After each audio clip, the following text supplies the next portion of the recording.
Junk Reanimator versus Bant Control. I love it, and we have, again, Sylvan Primordial alongside 2 Prime Speakers Aganas. This card is getting popular, my friends. Yeah, I know, right? This looks more like a Prime Speaker Bant deck. Definitely over Bant Control. We do have Supreme Verdicts, and we have 2 Jace Architects. Yeah. A card that we have not seen a lot of. Yeah, but we do have the Verdicts alongside these Prime Speakers, Arbor Elves, 1 Centaur Healer. So yeah, this is a hybrid between Control and Prime Speaker Bant. So we see John is starting off very quickly here with a couple Arbor Elves.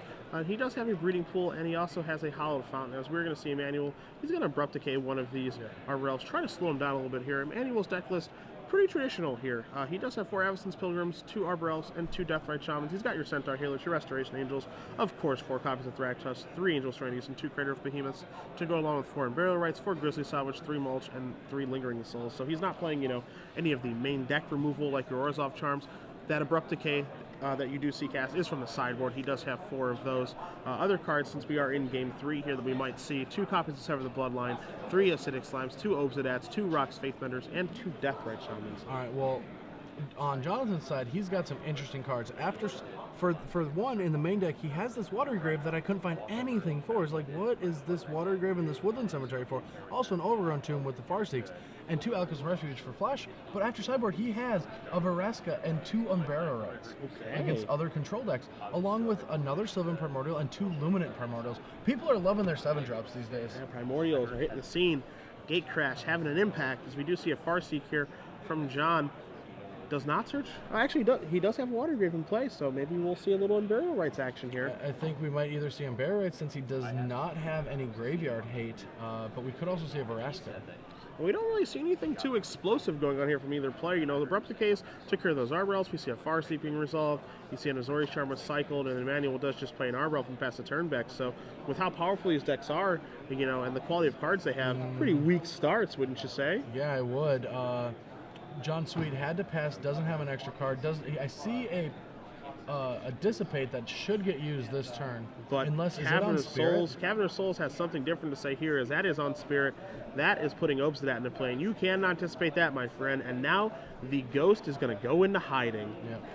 What's the inconsistency of having a hybrid deck? He does have a Prime Speaker in hand, but not enough action to draw any cards. He could play it as the worst Elvish Visionary of all time. So we do see Obsidat Ghost Council. It is going to come back. It does drain 2 and gain 2, and now we are going to see this guy come across here. The Azorius Charm is going to put that on top. We're going to see Restoration Angel try to do that, but Dissipate says, I don't think so. So Azorius Charm is going to put that back on top of the deck. Dissipate takes care of the Restoration Angel. But I have a feeling that our good friend Mr. Ghost Council will be back for a little bit more next turn. I also have a feeling that if we draw a land, darn, we have that Luminant Primordial, and that would remove the Arbor Elf from play and allow that Prime Speaker to draw some cards and block that Obsidat that's on top of his library. But instead, we do just see a Farseek here, and you do see Emmanuel slide over those lands as Obsidat is going to come back again. And one thing when you're playing against a blue-white deck, Brad, or just a Hallowed Fountain deck in general, you guys be careful with those Obsidats, as you don't, getting those Azorius Charm isn't the end of the world, but it's certainly annoying when you can just leave it there to drain and gain and drain and gain. Yeah, you have to make them have it most of the time, as long as you have Cavernon. For most of the decks that I play Obsidat, I don't have Cavern of Souls to protect it.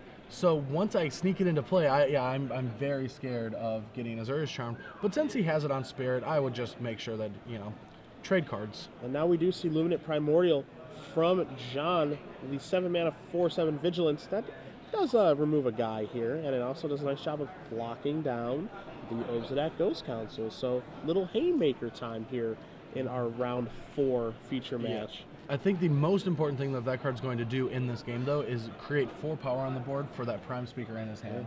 Going to allow John to maybe come back here. He does need some cards. He only does have 2 left. You see it Dissipate. Looks like a Prime Speaker in his hand right now. So not a lot of action, as we are going to see an Acidic Slime blow up a Watery Grave.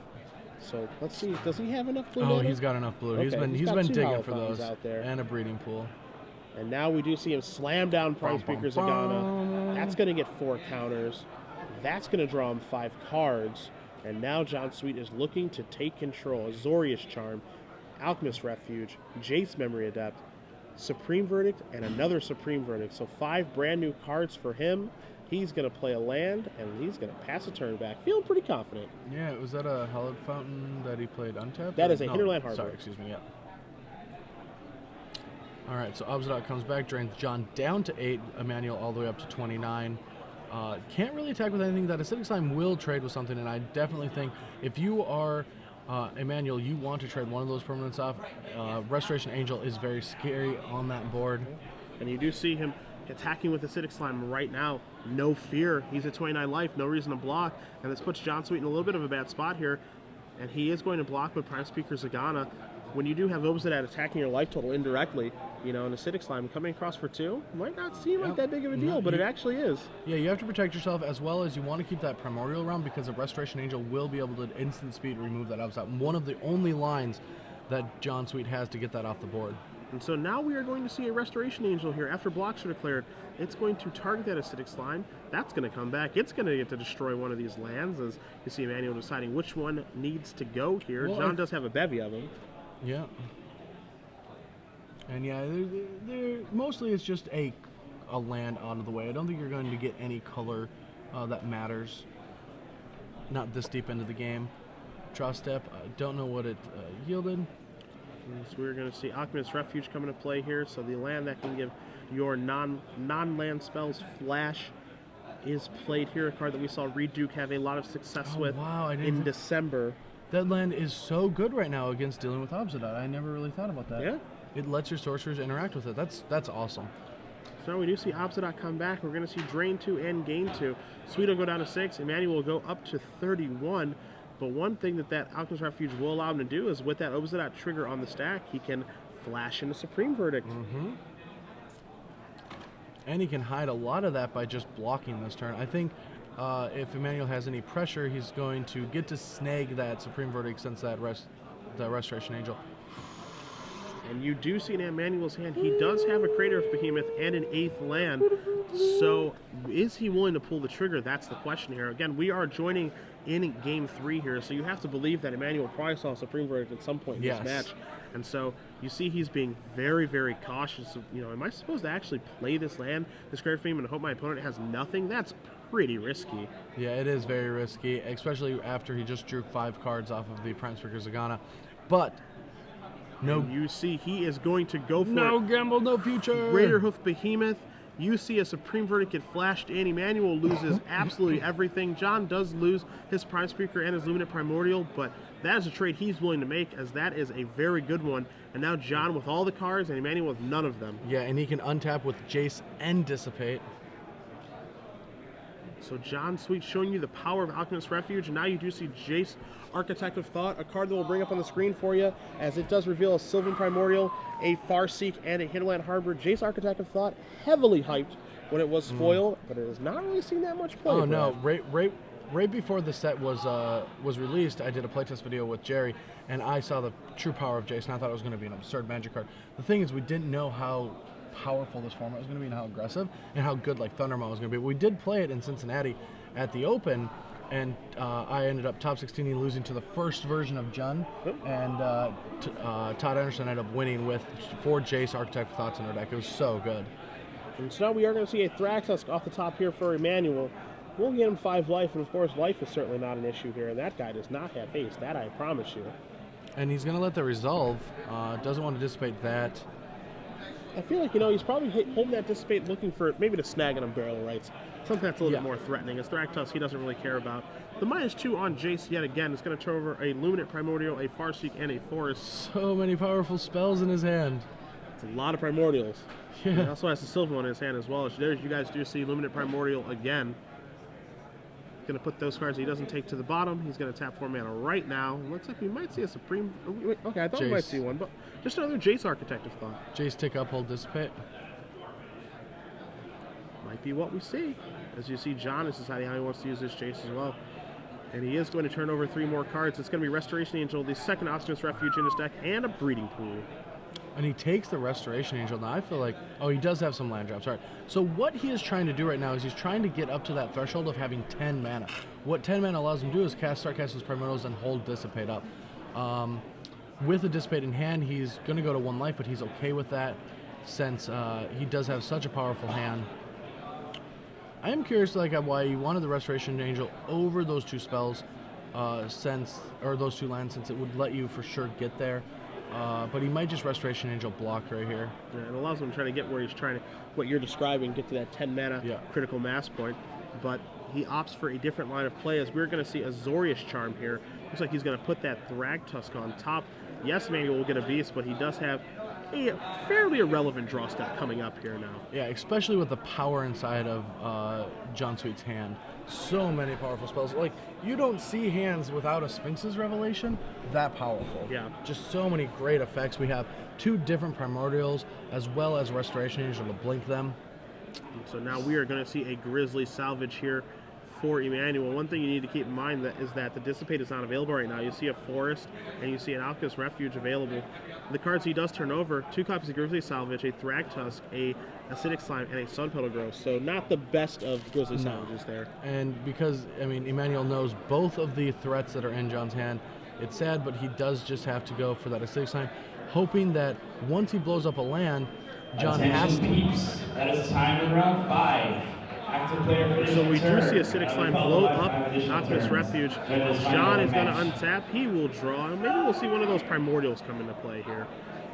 I think that other Supreme Verdicts is going to get snapped off right now. He likes his Dissipate. We know that he wants it bad. You do see him count his mana really quickly there. He does have 8 lands in play. Looks like he has a Breeding Pool for his draw step. So he certainly has some mana available to him. Can almost get to that flashpoint of being able to play 2 spells in 1 turn, which looks like it's pretty difficult for his deck to do, but once he does actually get there, it seems like it's pretty difficult for him to lose.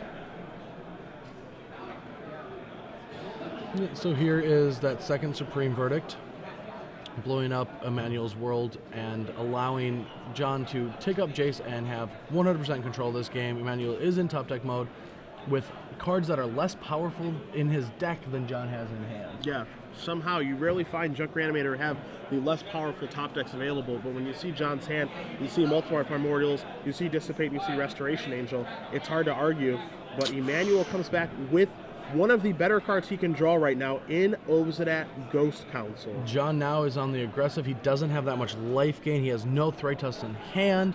That gives him a 2-turn window. John has to do something with the next 2 turns or he is dead.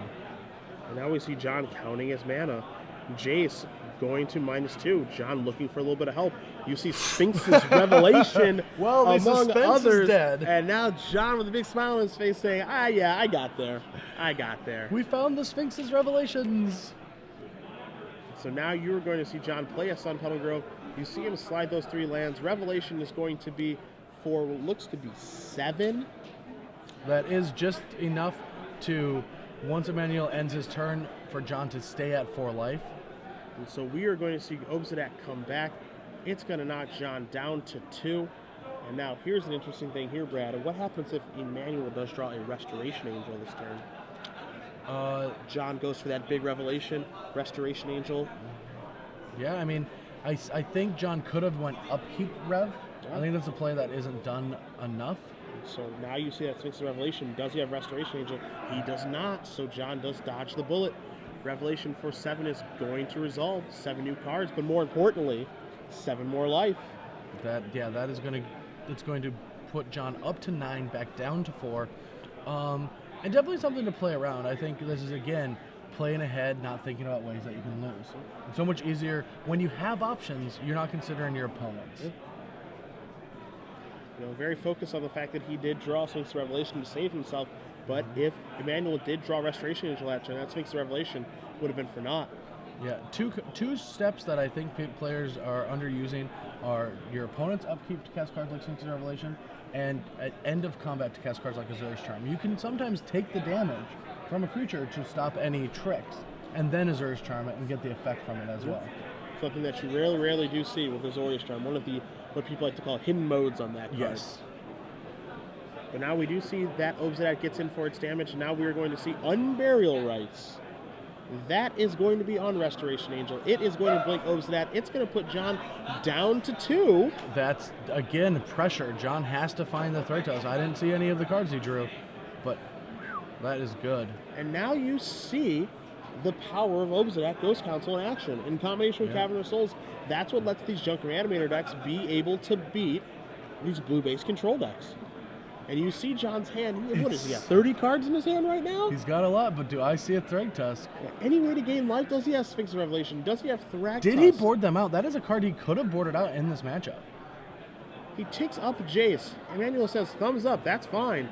You see him set aside 5 mana. He's setting aside some other mana here. 4, there's 5. This smells like a beast from the Middle East. No, he's slow roll. Is he slow rolling him? And it is a Thragtusk. Thragtusk. All right. So John is going to move up to 7. Yeah. And with Restoration Angels in hand, this game is out of Emmanuel's grasp. Dissipate still in there. The game is certainly a lot more difficult for Emmanuel right now. Still does have that Obsidian down, sitting at 42 life, so a lot of turns available to him. Certainly his hand is not as powerful as John's, but, you know, while it is looking difficult for him as John is considering what card to discard, you know, still anybody's game.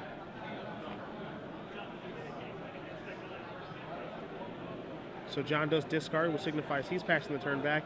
Obsidian Ghost Council will come back. The drain 2, gain 2, up to 44, down to 5 for John. Yeah. But every single time he casts a Restoration Angel, that is 2.5 times more than the life loss of an Obsidian.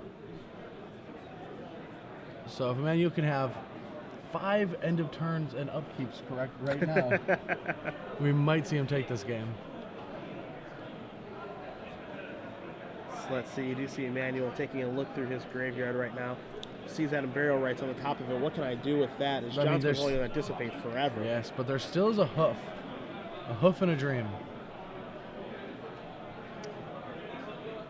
See Emmanuel considering his options here. He does just pass the turn.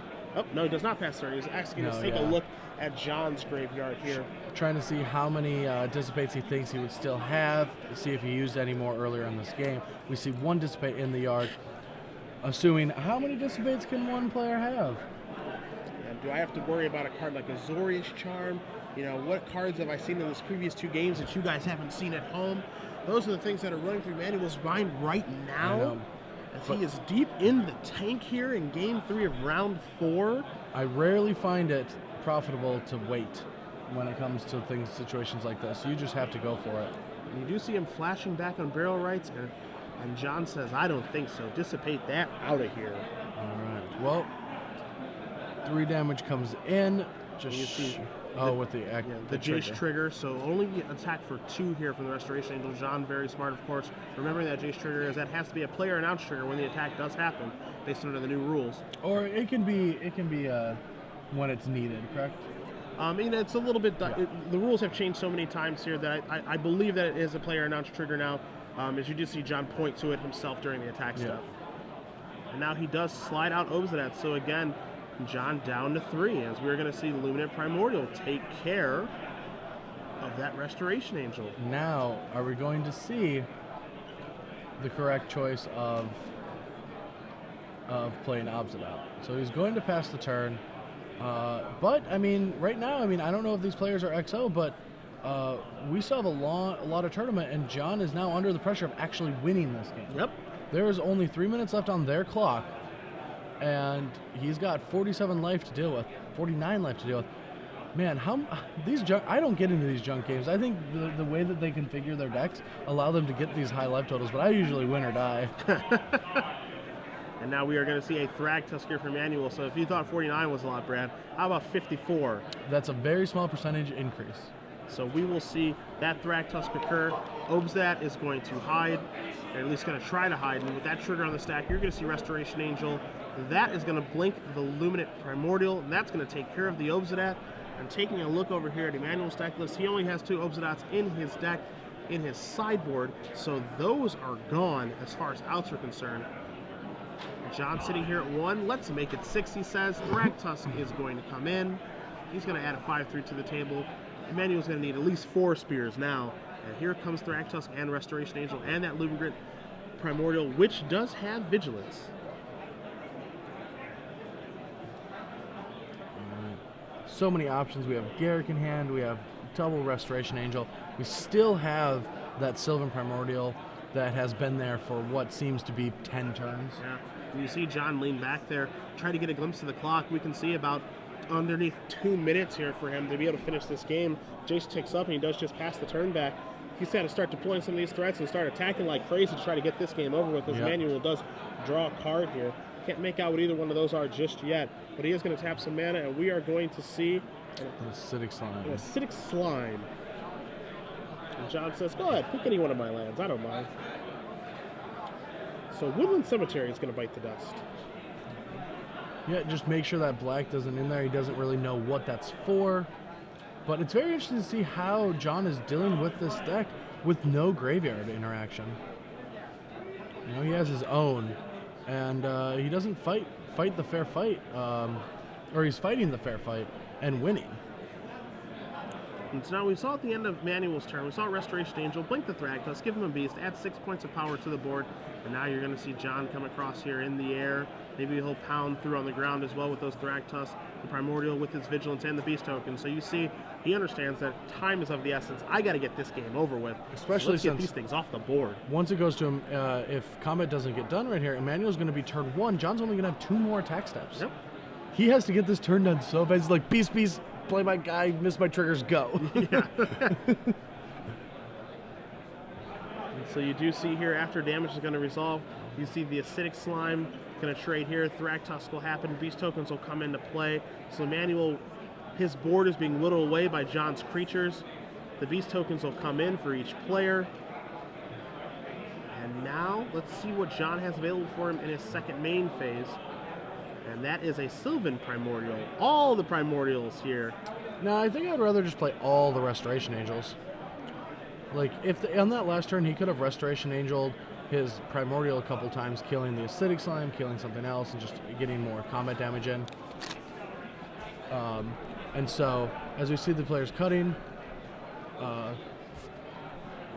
we're checking in on turns right now as our clock is fairly accurate, but we want to make sure that our game state is correct for you guys here. We'll see if we are in extra turns. We don't know if either of these players do have a time extension or not, but it looks like Emmanuel is going to be turn 0, turn 2, and turn 4. So John will have turns 1, 3, and 5 to try to deal these 33 points of damage necessary to win. I do believe it's going to happen. Yeah, I think 33, as high as that number is doable. 3 attack steps for sure. I mean, especially when you look at his board and he has, what is it, 12... I have to come so high today.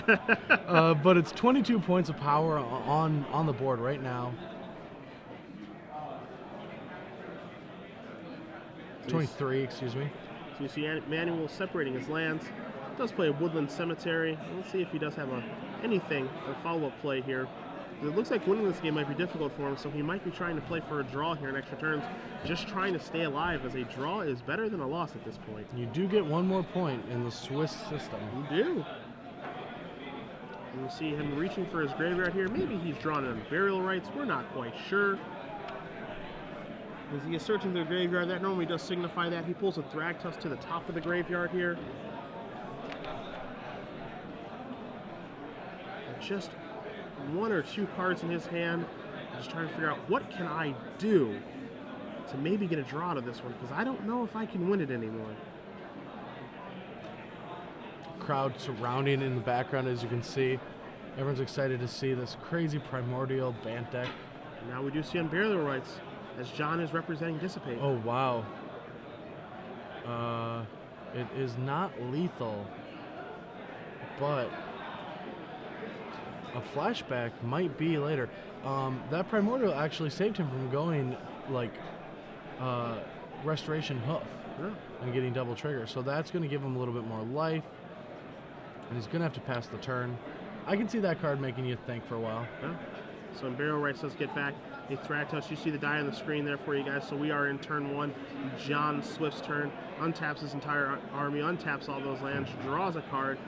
Sphinx's Revelation is the draw for him right now, so he can certainly pad his life total if he deems that necessary. One of the more interesting things that he can do is Emmanuel only has 1 more white source for that flashback. He can blink the Primordial and deal with it. Yeah. Let's see if he does see that line of play. He can take out that Sun Petal Grove, as Brad did mention, to shut off the back end of that on burial rights. And he doesn't have to worry about any acidic slime, death touch getting in the way of that primordial. It is just a big 6 power that cannot be stopped by Emmanuel's board unless he double blocks it, which then, you know, forces through a lot of damage.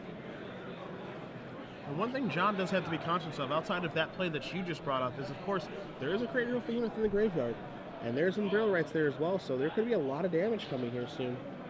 That is very true, but I think he has enough tools to deal with it. Emmanuel is very crippled right now. Hoof can do a lot of amazing things, but it can't get you out of all these situations. Not when your opponent has had 20 turns to set up. All right, he's taken all of that damage, and John sees it. Blink, Restoration Angel here. He knows that how it Sun works. Petal Grove out of my office, and he is going to search for a forest card as well.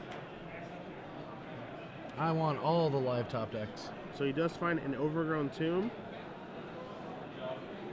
And now we will see if Emmanuel is able to top deck a white source, or perhaps something even better than that. It still will not be enough. It will only be about 22 damage, and he's got enough defenses for that with being 8 toughness and 4 toughness.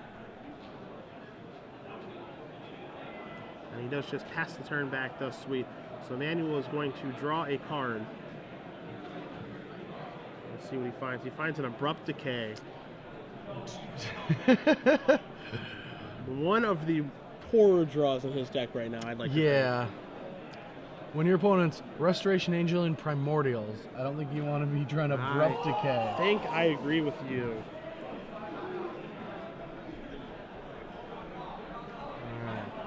John, to add more pressure to the board, adds 2 Restoration Angels, or a 4th Restoration Angel. So now we have had the 4-of-a-kind Thragtusk and the 4-of-a-kind Restoration Angel in today's tournament. You gotta be a happy camper about that. It's pretty sweet. As we do see Restoration Angels, Beast tokens coming in, all that good stuff. Emmanuel at 15 life, and I think, Brad, this attack is probably going to get it And done. this just makes me sad because after this attack on damage on the stack, I would love to see John put a big Sphinx's Rev on there. Just to say, look what my deck can do. The only thing that's sad is there are no Verdant Havens in the Sweet Band control list. That's true. As we do see all of this, all of the math being done here by John, just wants to make sure, do I have enough damage to kind of get this through? You only got like a card in your hand. All right, how about I turn on my guy sideways? This Let's is see if still this only is going turn to be 3, good. right? Yeah, this is turn 3 of extra turns. Yeah, we got another turn. You're going to see Abrupt Decay take care of that, and you're going to see a handshake. So John Sweet does There's the several bloodline. There's a Sever on top. Maybe would have changed some things, but he did not find it in time. So John Sweet with his band control deck with all of the Primordials from Gatecrash does win 2-1 over Emmanuel playing Junk Reanimator. Yeah, well that was a pretty sweet deck. John Sweet, you got a sweet one, and I think your name is pretty rad too. So we will cut back to the booth here momentarily.